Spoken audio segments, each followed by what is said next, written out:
अस्सलामुअलैकुम नाजरीन, आज की इस वीडियो के साथ मैं आपको अपने इस YouTube channel royal info zone में खुशामदीद कहता हूँ।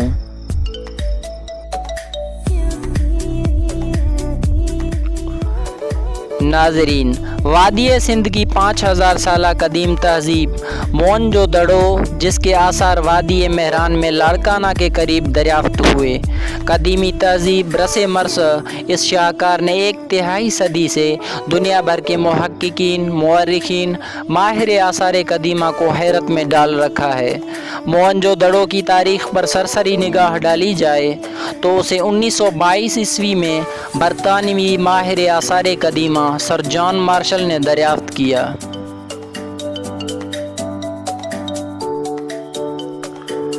नाजरीन, 5000 साल कदीम आसार आज भी मुहक्किकीन के लिए बाइस हैरत है। मोहनजोदड़ो सिंधी ज़ुबान का लफ्ज़ है जिसका उर्दू ज़ुबान में मतलब मुर्दों का टीला है। ये शहर उस दौर के उगनसानों ने बेहतरीन मनसूबाबंदी से बसाया था। इस शहर की गलियां खुली और सीधी, जबकि पानी की निकासी का मुनासिब इंतज़ाम था। मुहक्किकीन के मुताबिक ये शहर 7 मरतबा उजड़ा और दोबारा बसाया गया, जिसकी अहम तरीन वजह दरियाए सिंध का सैलाबी रेला था। ताहम ये कब खुंडरात में तब्दील हुआ, इसके बारे में मुख्तलिफ आरा हैं। कुछ लोग इस खूबसूरत शहर की तबाही का सबब वसत एशिया से आर्या कौम की आमद को करार देते हैं, जबकि बाज़ कुदरती आफात को। पुरानी कुतुब के मुताले के बाद ये बात मालूम होती है कि कदीम ज़माने में दरियाए सिंध मोहनजोदड़ो के करीब से गुज़रता था। वहाँ का हकीकी शहर दरियाए सिंध और मगरबी किनारे के दरमियान वाक़ एक जज़ीरा था।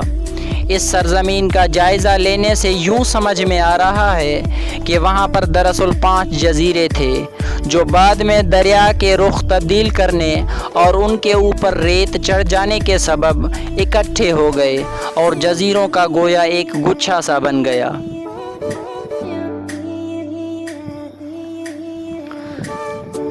अब वहाँ सिर्फ टीले ही टीले नज़र आते हैं, जो तकरीबन 250 एकड़ रुकबे पर फैले हुए हैं। कुछ टीले 20 तो कुछ 30 फुट बुलंद हैं।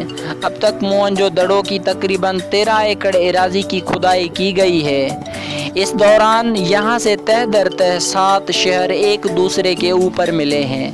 कदीम आसार के माहिरीन के मुताबिक सैलाबी मौसम में जब पानी से शहर तबाह हो जाता था तो यहाँ के लोग उस शहर के ऊपर एक दूसरा शहर तमीर कर लिया करते थे। मोहनजोदड़ो के आसार की खुदाई के दौरान कीमती नवादरा तो अशिया भी मिली हैं, जिनका जिक्र अब मैं करने जा रहा हूँ।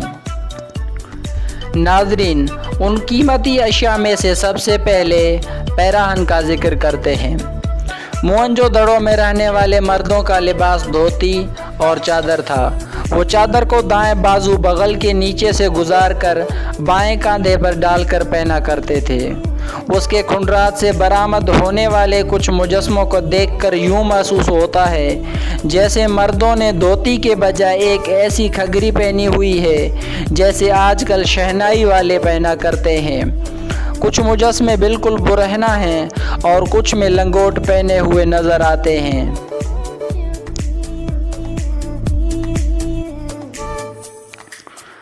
नाजरीन, दूसरे नंबर पर ज़ेवरात का जिक्र करते हैं। मोहनजोदड़ो वाले अहद में मर्द व ख़वातीन आम तौर से ज़ेवरात पहना करते थे। औरतें मनकों के हार, चांदी या सोने की चूड़ियाँ और पाजेब पहना करती थीं। कुछ मुजस्मों में औरतों को कहनी से लेकर कंधे तक चूड़ियाँ पहने दिखाया गया है, जिससे ज़ाहिर होता है कि उस दौर में भी चूड़ियों का रिवाज आम था। कुछ ज़ेवरात पर जड़ाव का काम भी देखने में आया है, इसलिए कह सकते हैं कि उस दौर में सुनार भी हुआ करते थे। तीसरे नंबर पर कीमती पत्थरों का जिक्र करते हैं।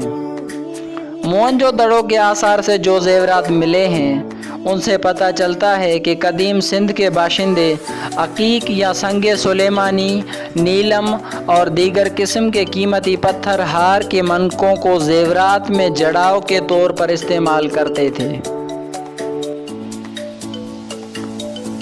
चौथे नंबर पर खेती बाड़ी और दीगर हुनर का जिक्र करते हैं।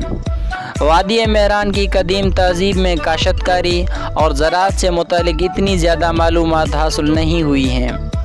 ताहम मोहनजोदड़ो से गंदम और जौ के दाने मिले हैं। अगरचा तिलों का एक भी दाना वहाँ से नहीं मिला, लेकिन लगता है कि वहाँ तिलों की फसल भी हुआ करती थी, क्योंकि वेद से मालूम होता है कि उस कदीम दौर में पंजाब और सिंध में तिलों और जौ की फसलें भी अच्छी होती थीं।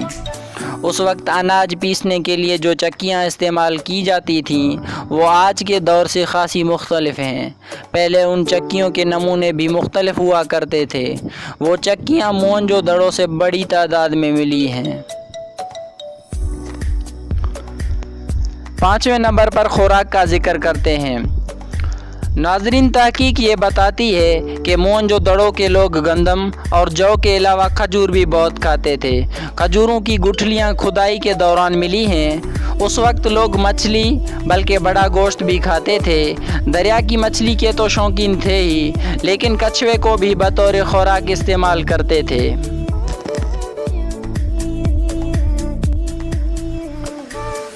छठे नंबर पर चरखा कातने और कपड़ा बुनने के हुनर का जिक्र करते हैं। नादरीन, कई चरखे और उनमें इस्तेमाल होने वाली लोहे की मेखें मिली हैं।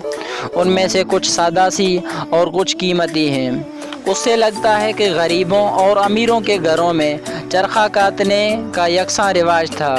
एक थैला चांदी के ज़रूफ, जवाहरात और मनकों से भरा हुआ मिला है, जो इंतहाई नफासत के साथ कपड़े में लपेटा हुआ था। उसमें देसी रुई इस्तेमाल की गई है। उससे ज़ाहिर होता है कि 5000 बरस पहले सिंध में कपास की फसल होती थी और उस दौर में भी सिंधियों के पास कपड़े बुनने के करघे भी थे।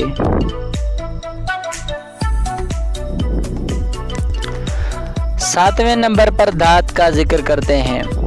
पत्थर के दौर के इंसानों की तरह मोहनजोदड़ो के बाशिंदे भी पत्थर के औजार और बर्तन इस्तेमाल करते थे, लेकिन तांबे का भी उनको इल्म था, जिससे वो बर्तन और औजार बल्कि जेवर भी बनाते थे। और लोहे का तो एक ज़रा भी हाथ नहीं आया। लेकिन ये ज़माना ही ऐसा था जिसमें लोगों को लोहे से काम लेने की अक्ल भी नहीं आई थी। कलई भी अलग से नहीं मिली, लेकिन फ़कत तांबे के साथ इस्तेमाल शुदा मिली है। मोहनजोदड़ो के लोग तांबा और कलई मिलाकर ब्रांज बनाते थे। उससे भी औजार और बर्तन बनाए जाते थे। 8वें नंबर पर हथियारों का जिक्र करते हैं। मोहनजोदड़ो से चंद पत्थर और तांबे से बने चंद भाले, किटार, तीर, गुर्ज और कमानें मिली हैं।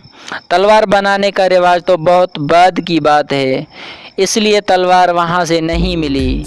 इसी वजह से लगता है कि मुल्क में जंगो जदल नहीं होता था और लोग अमन व सुकून से ज़िंदगी गुजारते थे।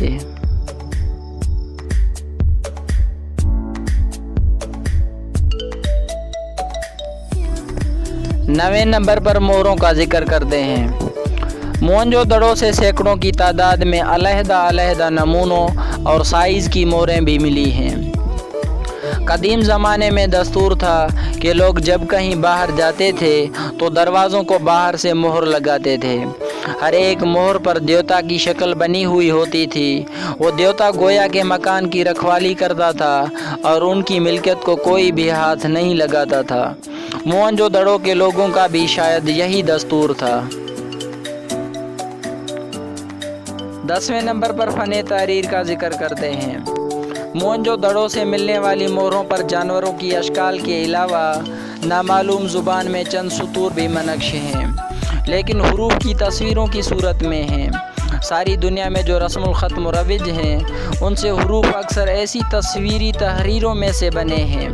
पहले हुरूफ की बजाय जानवरों वगैरह की शक्लें बनाते थे। वो शक्लें बाद में अपनी सूरत मिटाकर मौजूदा हुरूफ बनी हैं। नाज़रीन, मोहरों में ऐसे हुरूफ के दरमियान कहीं देवतागिरी तर्ज के एराब वगैरह हैं, जिससे लगता है कि यहाँ पर फ़न तहरीरी की अच्छी खासी तरक्की हुई थी। इस किस्म की मोहरें मेसोपोटामिया की तरफ से भी दरियाफ्त हुई हैं, जो 3000 बरस कबल मसीह की हैं। اسے دیکھنے کے بعد سر جان مارشل نے کیا سراہی کی ہے کہ موہنجو دڑو کی تہذیب اس سے زیادہ قدیم ہے۔ آخر میں کھیل اور کھلونوں کا ذکر کرتے ہیں۔ ناظرین، موہنجو دڑو میں سنگ سلیمانی اور دیگر پتھروں سے بنی ہوئی گولیاں، شطرنج اور چھکے ملے ہیں۔ وہ آج کل کے چھکوں کی طرح لمبے نہیں بلکہ مکعب شکل کے ہیں۔ اس سے ظاہر ہوتا ہے کہ لوگوں کی فرصت میں تفریح کا سامان یہ کھیل تھے۔ اس وقت کے لوگوں کو اپنے بچوں کی تفریح کی بھی بڑی فکر ہوا کرتی تھی۔ اسی قسم کے کھلونے وہاں سے دریافت ہوئے ہیں جو لوگوں، بیلوں اور گھوڑوں کی شکل کے ہیں۔ ایک بیل کو دم سے کھینچا جاتا ہے تو وہ اپنی گردن ہلاتا ہے۔ ایک ہاتھی کی شکل کا ہے۔ ایک پکائی ہوئی مٹی کی بنی ہوئی گاڑی پہیوں سمیت ملی ہے۔